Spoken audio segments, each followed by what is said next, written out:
Bonjour, merci pour cette présentation. Alors, un physicien, c'est un homme ou une femme, mais quand c'est une femme, on dit plutôt une physicienne. Enfin, c'est quelqu'un qui a deux problèmes à résoudre. Le premier problème, c'est de déterminer quel est le lien qui existe entre les théories physiques qu'il utilise pour décrire le réel, la nature, le monde physique, et puis le monde physique. Est-ce que ces théories disent quelque chose de la nature ? Est-ce qu'elles entrent en contact avec elle? Est-ce qu'elles l'épousent même localement? Ou est-ce qu'elles divaguent? Est-ce qu'elles disent le vague?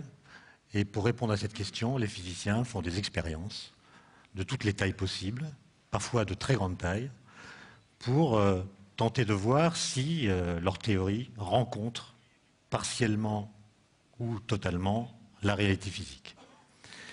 Mais il y a un deuxième problème dont on parle moins, c'est de déterminer le lien qu'il faut établir entre ce que nous apprend la physique et puis le langage ordinaire. Comment dire ce que nous savons? Le langage naturel de la physique, depuis Galilée, ce sont les mathématiques. Donc les physiciens écrivent des équations. Les mathématiques, c'est une sorte de chinois, de langue chinoise, pour beaucoup d'entre nous. Et comme l'a très bien dit Lacan, tout le monde n'a pas le bonheur de parler chinois dans sa propre langue. Et donc, si on veut traduire pour le public les connaissances que nous avons acquises grâce à la physique, il faut creuser la langue pour y installer une sorte de langue étrangère qui nous fournira le moyen de dire dans la langue, après l'avoir travaillée, ce que la physique nous a appris. Et c'est cette question qui m'intéresse aujourd'hui. Et je vais la traiter en prenant comme sujet l'origine de l'univers. Est-ce que nous parlons bien de l'origine de l'univers? Et nos discours sur elle rendent-ils justice à ce que nous savons de l'origine de l'univers? C'est une question qui est presque une question politique, puisque comme vous le savez, dire ce qu'a été l'origine de l'univers, c'est toujours prendre un certain pouvoir sur les esprits. Et certains nous parlent de l'origine de l'univers comme s'ils en revenaient directement par une navette spatiale. Et donc, comment parlons-nous de l'origine de l'univers? Eh bien, au XXe siècle, comme vous le savez, on a découvert que l'univers a eu une histoire et continue d'en avoir une. Et quand je dis l'univers, je veux dire l'univers. Je ne veux pas dire une partie de l'univers, je veux dire l'univers en tant que tel, c'est-à-dire en tant qu'objet physique. Pendant longtemps, on a pensé que l'univers, c'était l'enveloppe de tous les éléments physiques. En fait, c'est lui-même un élément physique. C'est un objet physique qui a des propriétés globales qui ne sont pas réductibles à des propriétés locales. Et comment est-ce qu'on a découvert cela? Par la succession de deux événements très importants. Le premier, c'est l'élaboration par Einstein en 1915. En fait, il a travaillé entre 1907 et 1915 à une nouvelle théorie de la gravitation qui s'appelle la théorie de la relativité générale. Et c'est cette théorie qu'on utilise pour décrire l'univers, puisque c'est la gravitation qui domine à grande échelle, et qui permet, je parle de la théorie, d'attribuer à l'univers en tant que tel des propriétés physiques. Par exemple, une courbure globale déterminée par son contenu matériel et énergétique. Et le deuxième événement, c'est une découverte résultant d'une observation faite par un astronome qui s'appelle Hubble, qui a observé le mouvement des galaxies et qui s'est rendu compte à la fin des années 20 que les galaxies s'éloignent les unes des autres d'autant plus rapidement qu'elles sont plus éloignées les unes des autres. Et quand vous mettez ces deux événements ensemble et que vous extrapolez vers le passé, c'est-à-dire vous regardez le temps se déroulant dans l'autre sens, vous allez de plus en plus loin vers le passé, vous constatez que l'univers, plus il est loin dans le passé, plus il est petit, plus il est dense et plus il est chaud. Et lorsque vous extrapolez jusqu'au bout, vous tombez sur ce qu'on appelle une singularité initiale, c'est-à-dire un univers ponctuel. Alors ponctuel, ça ne veut pas dire qu'il est arrivé à l'heure, ça veut dire qu'il a la taille d'un point. Il a la taille d'un point, sa densité est infinie et sa température est infinie. Et c'est cette singularité initiale qu'on associe souvent à un instant zéro qu'on appelle le Big Bang. Expression qui a été inventée dans les années 50 et que chacun d'entre vous connaît bien. Et c'est la suite de l'histoire qui est intéressante, parce que cette découverte scientifique s'est faite dans une culture, la nôtre, qui promeut l'idée que l'univers a été créé. Et il y a eu donc une sorte de conjonction entre ce qui nous venait de notre culture, l'univers a été créé, et une découverte scientifique qui nous dit que l'univers est passé par une singularité initiale, grâce à laquelle tout ce qui existe est apparu, l'espace, le temps, la matière, le rayonnement, l'énergie, etc. Et évidemment, cet amalgame étant fait, s'est greffé sur lui un questionnement métaphysique. Qu'est-ce qu'il y avait avant l'instant zéro? Comment l'univers a-t-il pu surgir à partir de rien? Est-ce que Dieu ou un être transcendant a joué un rôle? Qui a joué le rôle d'allumette cosmique? Etc. Question passionnante qu'il ne faut absolument pas entraver, parce qu'elle fait progresser la pensée, mais question prématurée. Prématurée au sens où ce questionnement n'est pas imposé par la cosmologie contemporaine.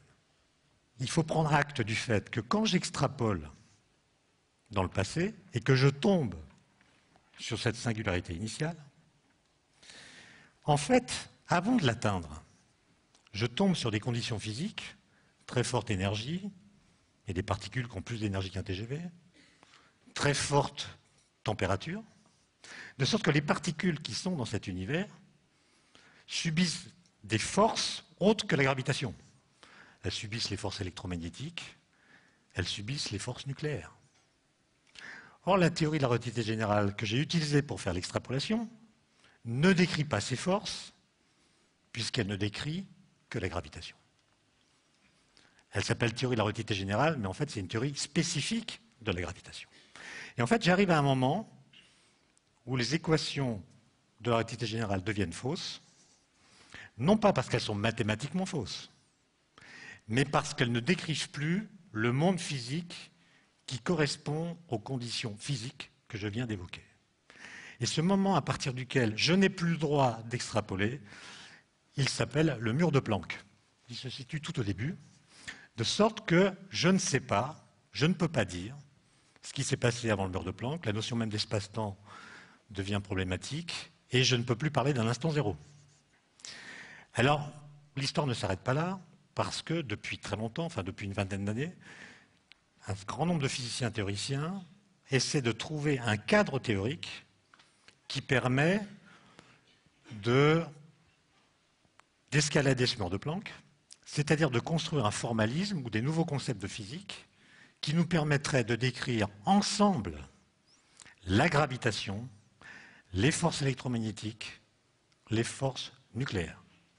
Et si on a une telle théorie, alors on est armé intellectuellement pour franchir le mur de Planck et dire ce qui s'est passé avant. Peut-être avez-vous entendu parler de la théorie des supercordes, qui entre dans cette catégorie de recherche qui essaie d'escalader le mur de Planck, qui envisage plus que 4 dimensions d'espace-temps, on envisage 10 dimensions d'espace-temps.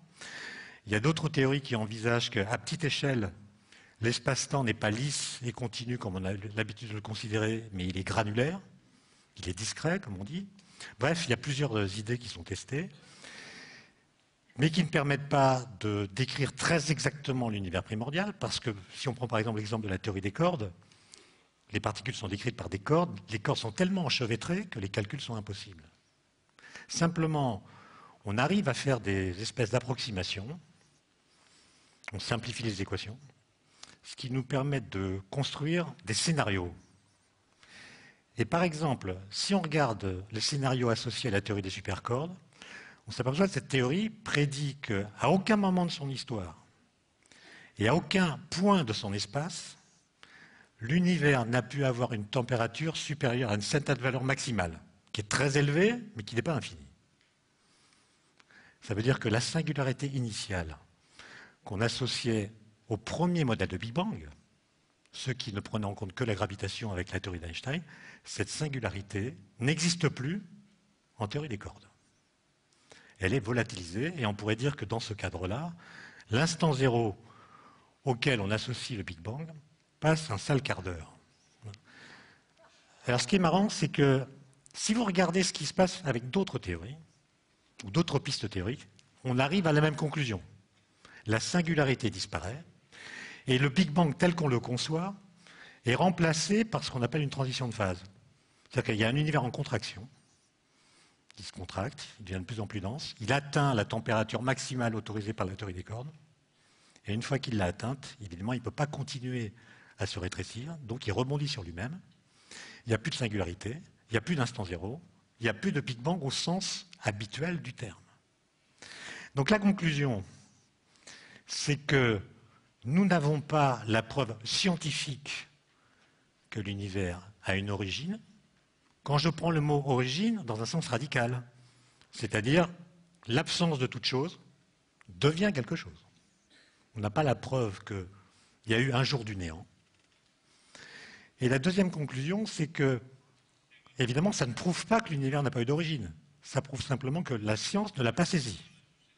Et on peut se poser la question de savoir si l'univers a une origine, est-ce qu'on serait capable de la dire?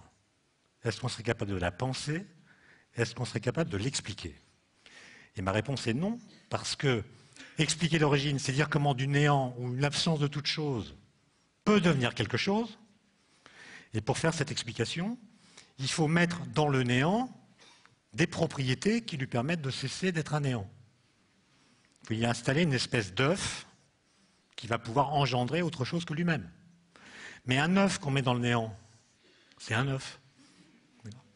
Et donc on est pris là dans des apories qui sont des apories que les philosophes grecs avaient déjà évoquées et qui nous explosent à la figure aujourd'hui, en 2011, à cause de la cosmologie contemporaine. Et ma conclusion sera la suivante. C'est une anecdote. Vous savez qu'il y a quelques années, Jean-Paul II, pape, a rencontré Stephen Hawking, astrophysicien au Vatican. Et on rapporte qu'à la fin de l'entretien, Jean-Paul II a dit à Stephen Hawking, « Monsieur l'astrophysicien, nous sommes bien d'accord, ce qu'il y a après le Big Bang, c'est pour vous, ce qu'il y a avant, c'est pour nous. » Et je pense que, compte tenu de ce que je viens de vous dire, cette anecdote qui est drôle, vous avez ri d'ailleurs, mérite, enfin la portée de cette anecdote mérite d'être réinterrogée. Je vous remercie pour votre attention.